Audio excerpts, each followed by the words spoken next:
$2,000 a month, 6 animals, and every single one of them runs inside an apartment. No backyard, no barn, no soil, and nothing your landlord ever needs to see. Here is the part almost nobody tells you.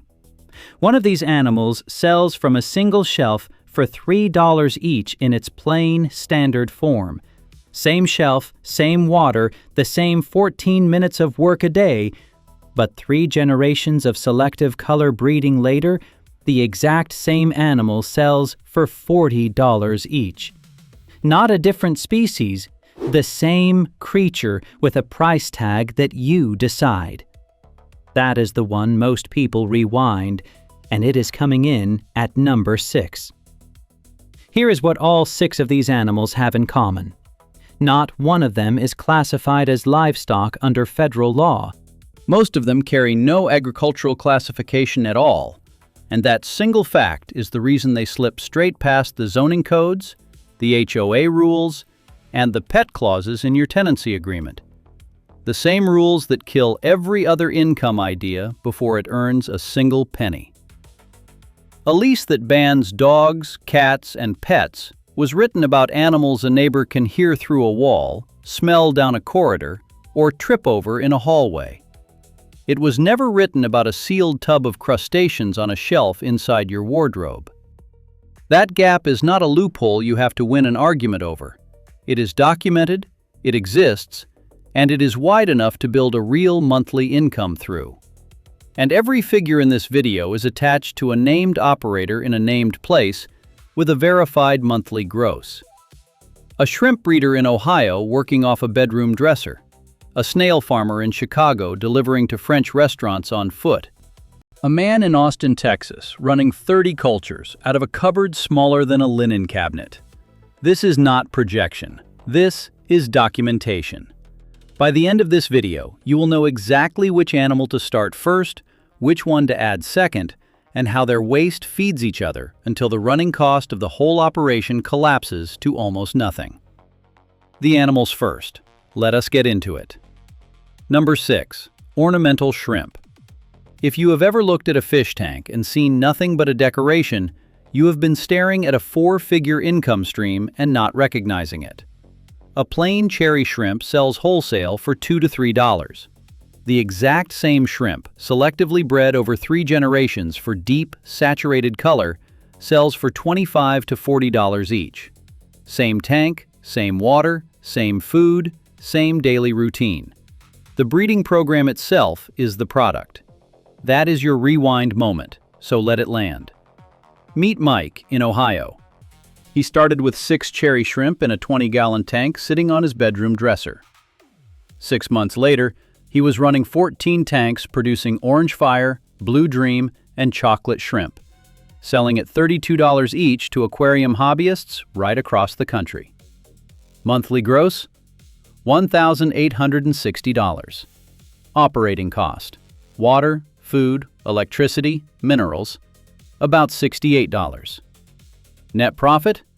Just under $1,800 a month. And the entire operation occupies around 20 inches of shelf width per tank. 10 tanks is a little over 16 feet of shelving, 1 wall of a spare bedroom.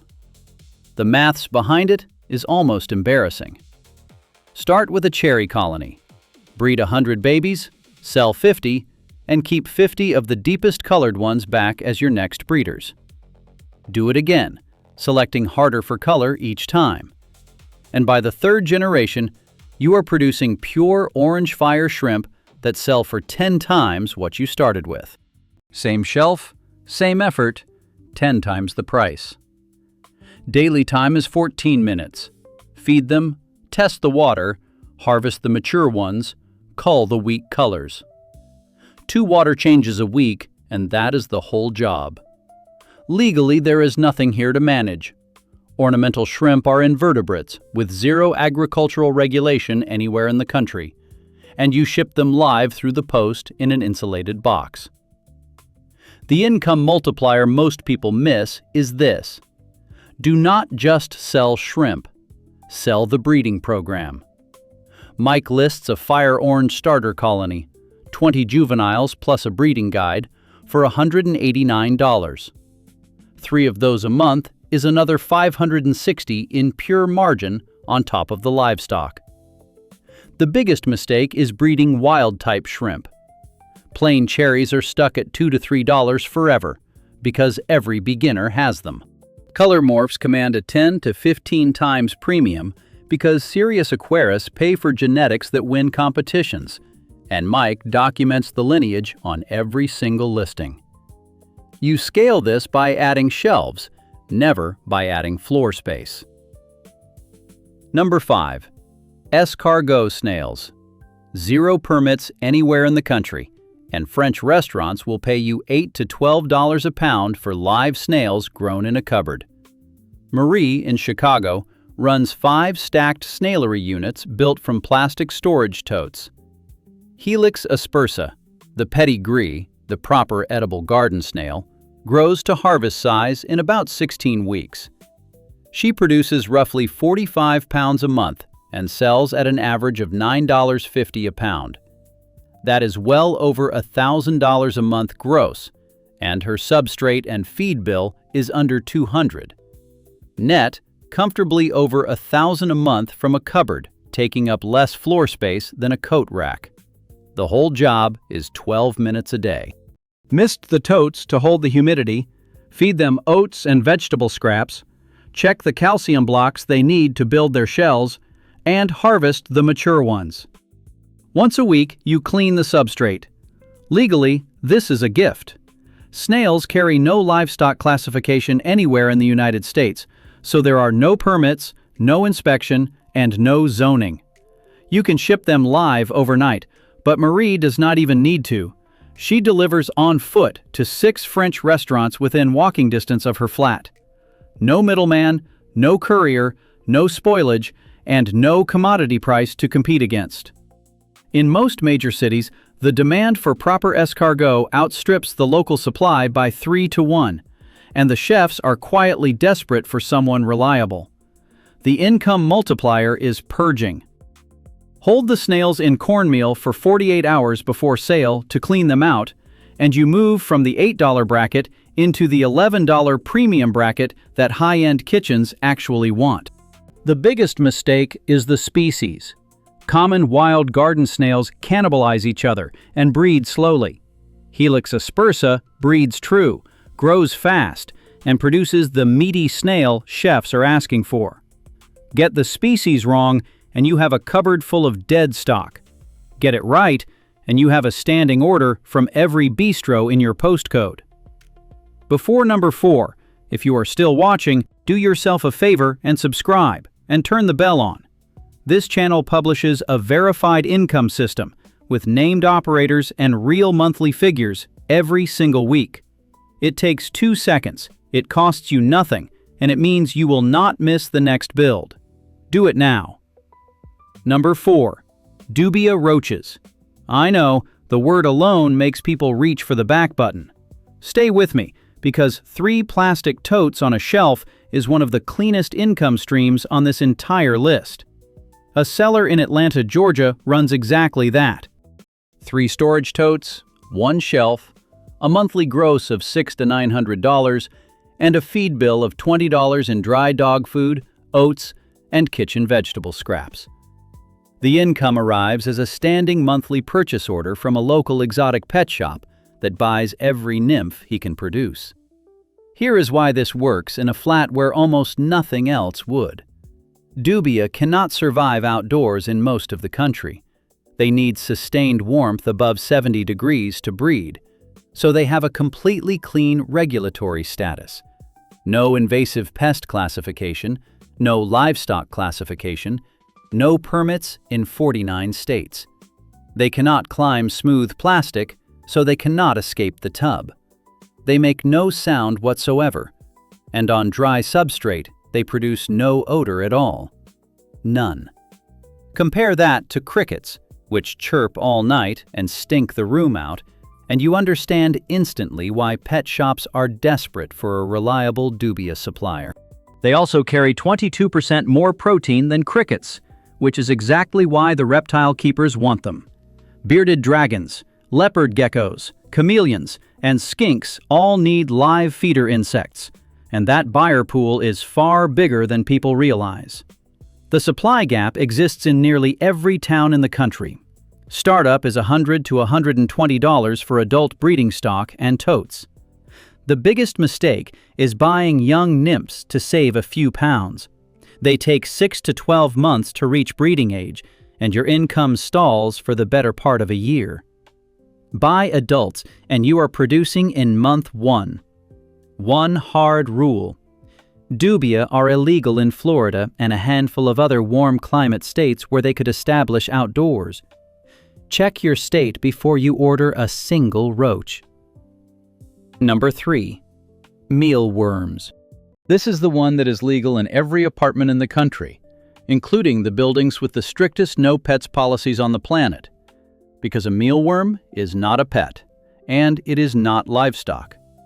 It sits in a regulatory category that almost nothing else ever reaches. Completely unclassified by any government body. There is simply no rule that applies to it. A seller in Knoxville, Tennessee runs 22 stacked bins in a spare bedroom. Monthly gross, $1,100. Material cost, $60. Daily time, 20 minutes. The buyer pool is wide, and it spans 3 separate markets at once. Live worms sell at $5 to $12 per hundred to reptile owners and fishing bait buyers. Dried worms sell at $15 to $25 a pound to bird feeder enthusiasts and backyard chicken keepers using them as a protein supplement. And the frass, the fine, dusty waste from the bins, sells at $2 to $4 a pound to gardeners as a fertilizer. 3 income streams, 3 different buyers, 1 spare room. The Knoxville seller supplies 14 pet shops, a bait distributor, and runs an online storefront on top. Startup is $40 to $80 for starter cultures, bins, and bedding. Then comes the magic. The colony self-replicates. The Knoxville seller has not bought new starter culture in 3 years. It restocks itself, at 0 cost, from the beetles the worms become. The one rule you cannot break is temperature. Below 70 degrees Fahrenheit, mealworm reproduction simply stops dead. A $30 space heater on a thermostat is the only thing standing between you and a 4-figure monthly income. The biggest mistake is skipping that heater to save $30. The colony stalls through the winter, and your income stalls with it. Quick pause. If a single number in this video is different from anything else you have ever been told about earning money from a flat, hit the like button right now. 1 second. It puts this video in front of the next person who needs it, and it genuinely helps the channel keep finding these systems. Then let us get to the top 2, because number 2 is a walking, smiling salamander that sells for up to $600 each. Number 2. Axolotls. The walking fish with the permanent smile, and price tags that stop people in their tracks.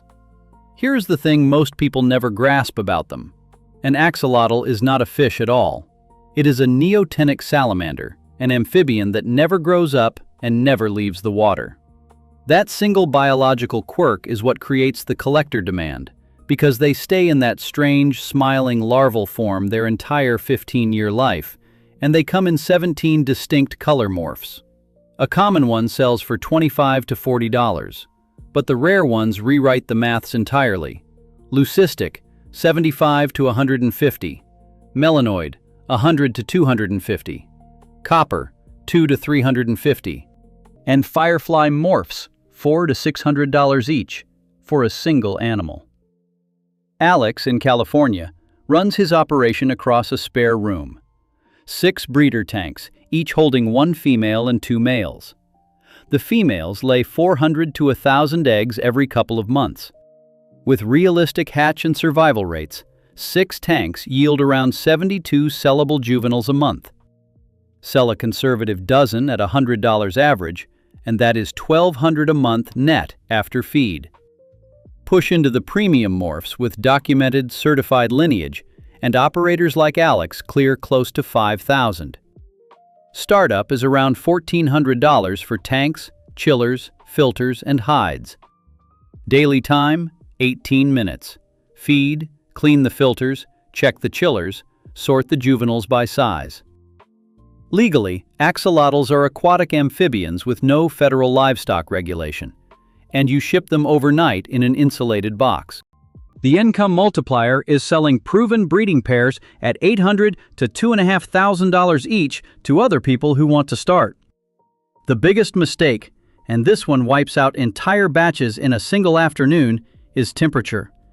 Axolotls die above 72 degrees Fahrenheit. They need a chiller and a Wi-Fi temperature monitor with no exceptions. Get that one thing right, and they are one of the highest ceiling animals you can possibly run from a bedroom. Let me stop and tally it, because we are 5 animals in. Shrimp in Ohio, $1,800 a month. Snails in Chicago, $1,100. Dubia in Atlanta, $750. Mealworms in Knoxville, $1,100. Axolotls in California, $1,200 conservatively. 5 animals, all indoors, all in apartments, and the combined gross is already brushing $6,000 a month. And we still have the best one to go. Number 1. Isopods. A breeding culture of a rare color morph. A crustacean the size of a 5-pence piece sells for $50 to $200 per starter culture of just 10 to 15 animals. That is not a typo. That is the documented market price in a hobby that is growing faster than almost anything else in the entire pet trade. And the feed cost is $0. Isopods eat decaying leaf litter that you collect for free from any park, any garden, or any pile of fallen leaves. A seller in Austin, Texas runs 30 cultures from a cupboard smaller than a linen cabinet. Monthly gross, $1,400 to $2,000. Operating cost, under $40 a month, almost all of it substrate. The income runs across 3 tiers based purely on rarity. Standard varieties, $10 to $20 a culture. Mid-tier morphs like blue velvet and orange, $30 to $60. And the premium morphs, rubber ducky, whiteout cubaris, the ones serious terrarium builders keep waiting lists for, $80 to $200 a culture. The Austin seller commands the very top prices because he documents the genetic lineage of every culture he sells. That one habit is the entire difference between a hobbyist posting on a marketplace and an operator running a waiting list of buyers who follow his work specifically through a 2,000-member online community. The classification is clean. Isopods are beneficial crustaceans with no livestock or pest category anywhere, and no permits to keep or sell them. The market is the bioactive terrarium hobby, where every single reptile enclosure needs isopods as a living cleanup crew. That demand is structural, and it is growing, because bioactive setups have gone from a niche to the mainstream. And every new keeper who goes bioactive needs isopods permanently, not as a one-off purchase. The startup is $100 to $350. The biggest mistake is overwatering. Isopods need a moisture gradient, one wet end and one dry end, because uniform damp triggers a mold bloom that wipes out an entire culture in 48 hours. And here is exactly what makes this number 1.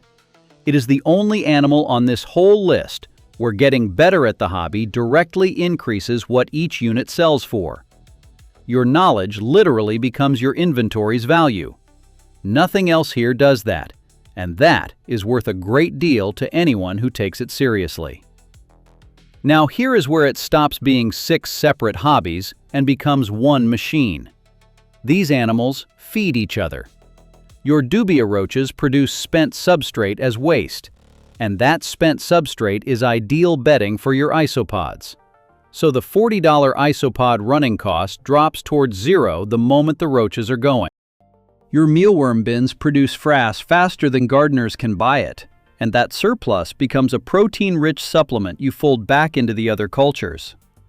Your shrimp and axolotl water changes, full of dissolved nutrients, water any plants in the flat instead of vanishing down the drain. Nothing leaves the system as waste.